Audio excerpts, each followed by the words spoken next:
आप सुन रहे हैं HD स्मार्ट कास्ट और ये है फीवर FM प्रोडक्शन। सवालों का क्या है, जब मुंह उठा के खड़े हो जाते हैं। सवाल खड़े रहते हैं और जवाब वहीं दाएं बाएं पड़े रहते हैं। पर एक सवाल महाभारत के वक्त से खड़ा है और बस खड़ा ही है, बैठ ही नहीं रहा कि क्या धृतराष्ट्र को ऐसी गलती की सजा मिलनी चाहिए जो उसने की ही नहीं। सवाल तो है। महाभारत काल में देवव्रत भीष्म को मैंने इस सवाल से जूझते हुए देखा है।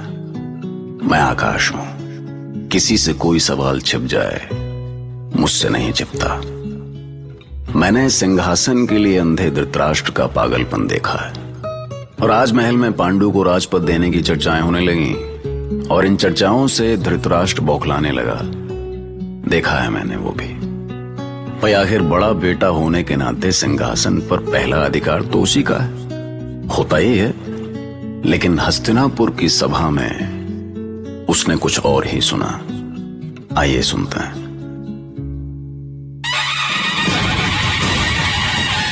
सावधान! शांतनु पुत्र गंगेय भीष्म राजगुरु अंगिरस और राजमाता सत्यवती के साथ सभा में पधार रहे हैं।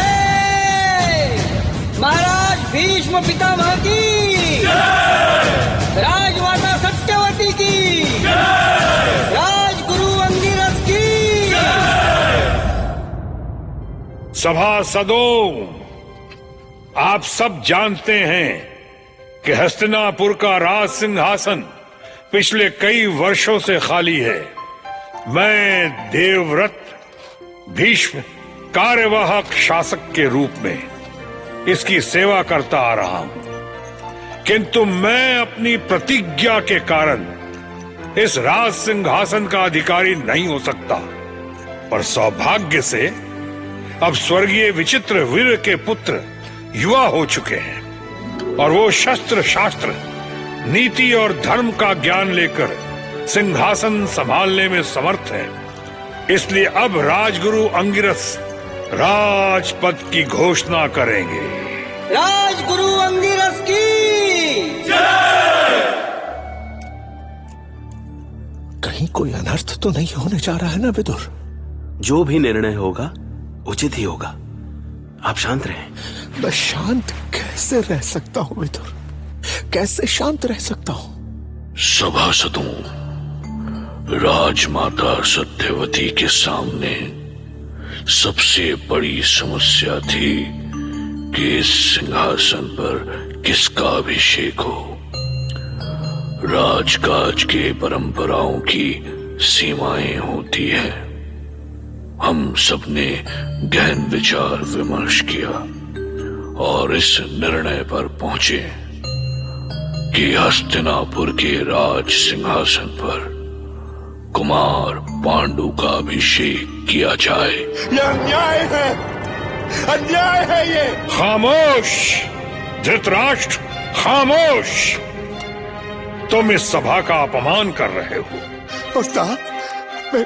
शांति से बैठ जाओ। किंतु राज परंपरा का विरोध राजद्रोह है। राज परिवार के वरिष्ठ सदस्यों के निर्णय के अनुसार ज्येष्ठ कुमार धृतराष्ट्र को युवराज पद दिया जाता है और विदुर को महामंत्री पद। मुझे पूरा विश्वास है ये सभा इस नई व्यवस्था का सम्मान करेगी। अंबालिका नंदन महाराज पांडु की जय! महाराज पांडु की जय!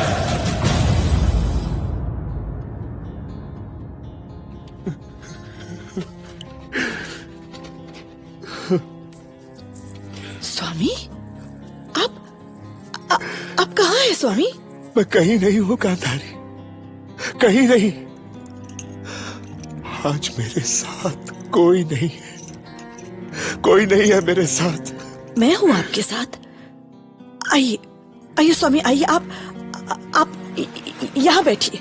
तुम नहीं जानती गांधारी, दादी सत्यवती पितामह भीष्म, मंत्रीगण, सेनापति, यहां तक कि विदुर भी पांडु के साथ है। सबने मिलकर मेरे साथ अन्याय कर डाला। आज मुझे लगा जैसे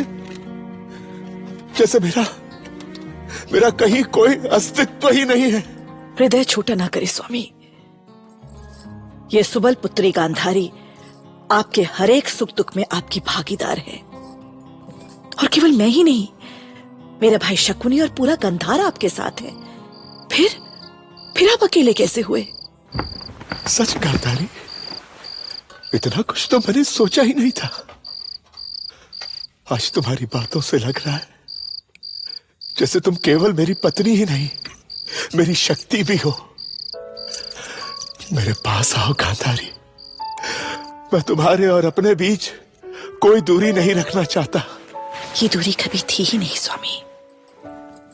बस आप आज तक स्वयं में ही डूबे रहे। तुम्हें तो पता चल ही गया होगा गांधारी कि पता चल गया स्वामी। पता चल गया कि हस्तिनापुर का सिंहासन आपको नहीं, कुमार पांडु को मिला है। और ये ठीक नहीं हुआ, ठीक नहीं हुआ। ये तो अच्छा ही हुआ आर्य। इससे अच्छा और क्या होता भला? भले ही कुमार पांडु का राज्य अभिषेक हुआ हो, पर सिंहासन के वास्तविक अधिकारी तो आप ही हैं आर्य। क्या?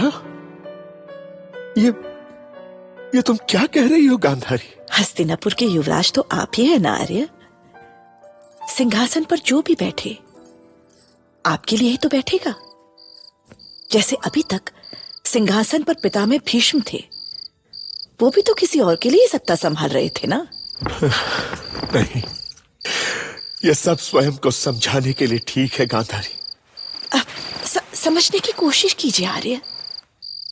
आपके अनुज पांडु के बाद ये सिंहासन हमारी संतान को ही मिलेगा, क्योंकि कुमार पांडु से पहले हमारी संतान होगी। सच गांधारी, सच। तुमने अपनी आंखों पर पट्टी अवश्य बांध ली है, पर भविष्य में झांकने की शक्ति तुमसे अधिक किसी और में नहीं। मैं नहीं हुआ तो क्या हुआ? हमारा पुत्र हस्तिनापुर का सम्राट होगा। हमारा पुत्र सम्राट होगा। हमारा पुत्र सम्राट होगा गांधारी। और हमारे उस पुत्र को इस योग्य बनाएगा मेरा भाई शकुनी। शकुनी हमारे पुत्र को शस्त्र और शास्त्रों का ज्ञाता बनाएगा।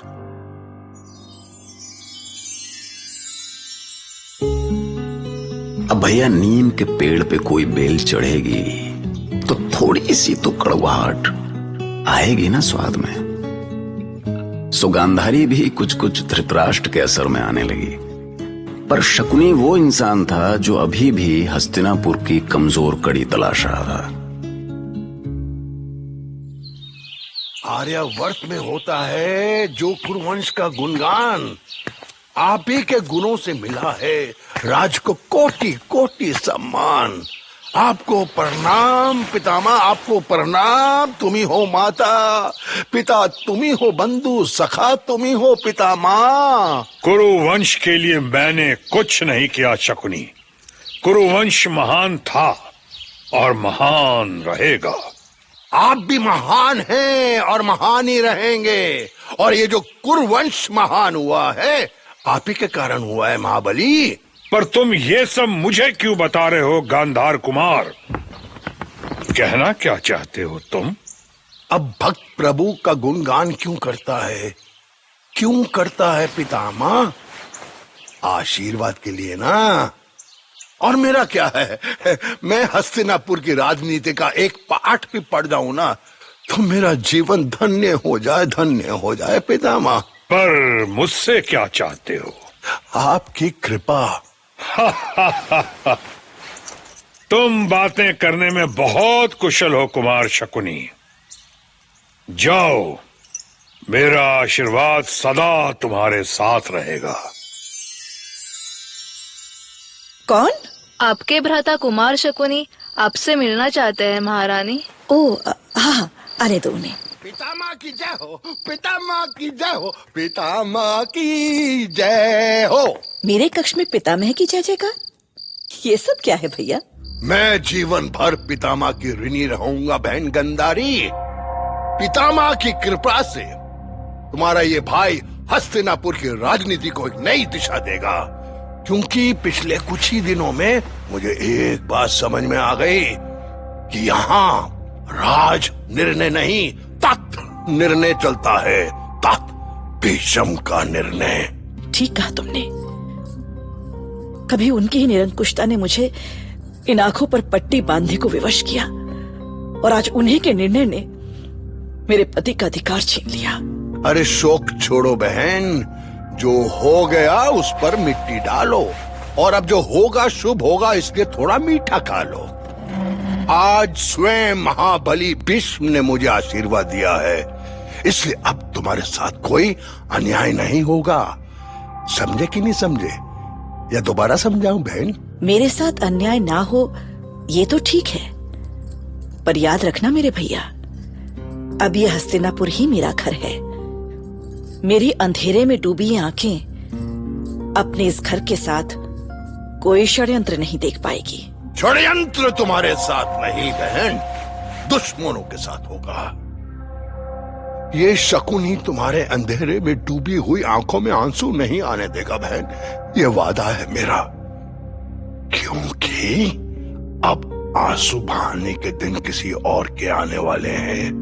बिल्कुल चुपचाप बिल्ली की तरह दबे पाओ और फिर झपट्टा। सावधान, सावधान! शांतनु पौत्र, अंबालिका पुत्र महाराज पांडु सभा में पधार रहे हैं।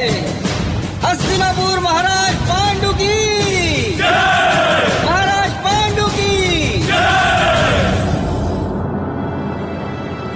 मैं पांडु वचन देता हूं कि मैं इस राजपद की गरिमा की रक्षा करूंगा। मैं धरती की सीमाओं तक हस्तिनापुर का विस्तार करूंगा। हमारी सेना कुछ दिनों में दिग्विजय के लिए प्रस्थान करेगी और हमारा हस्तिनापुर संपूर्ण आर्यावर्त में एक महाशक्ति के रूप में उभरेगा। हस्तिनापुर महाराज पांडु की जय! महाराज पांडु की जय! दिग्विजय, महाराज पांडु की दिग्विजय। आपको हंसी क्यों आ रही है भैया शकुनी? क्या महाराज पांडु दिग्विजय नहीं हो सकते? अरे रे रे मेरी प्यारी बहन, क्या तुमने अपनी आंखों के साथ अपनी बुद्धि पर भी पट्टी बांध रखी है? समझती क्यों नहीं है? ये चाल मेरी है। दिग्विजय की योजना का विचार तो महाराज को मैंने दिया था, फिर भला मुझे उन पर अब विश्वास कैसे हो सकता है? समझ गई ना अब? फिर ये हंसी? मैं तो इस सुखद संयोग पर हंस रहा हूं बहन। इधर महाराज पांडु दिग्विजय पर निकले तो उनका पत्ता साफ, और सत्ता तुम्हारे पति की हो गई समझो। क्या ये अभी भी संभव है? संभव और असंभव सिक्के के दो पहलू हैं बहन। बस समझो कि उधर पांडु हस्तिनापुर से निकला और इधर शकुनी ने सिक्का पलटा। तो शकुनी ने गांधार की राजनीति से जो कुछ भी सीखा, हस्तिनापुर को उसकी प्रयोगशाला बना लिया। कुछ ही दिनों में उसने हस्तिनापुर की राजसभा में अपने प्यादे बैठाने शुरू किए। उसे भीष्म से बदला तो लेना ही था, चाहे उसके लिए अपनी बहन के घर को ही आग क्यों ना लगा देनी पड़े। क्या है ना कि बदले की आग एक बार भड़क जाए बस, फिर वो सरहदें कहां देखते है, न वो हदें देखते है। क्योंकि सरहदें तो इंसान बनाता है और इंसान ही उन्हें तोड़ भी डालता है। क्यों, सच है कि नहीं? आए? अरे तो भैया हम कहां झूठ बोल रहे हैं। सुनते रहिए महाभारत।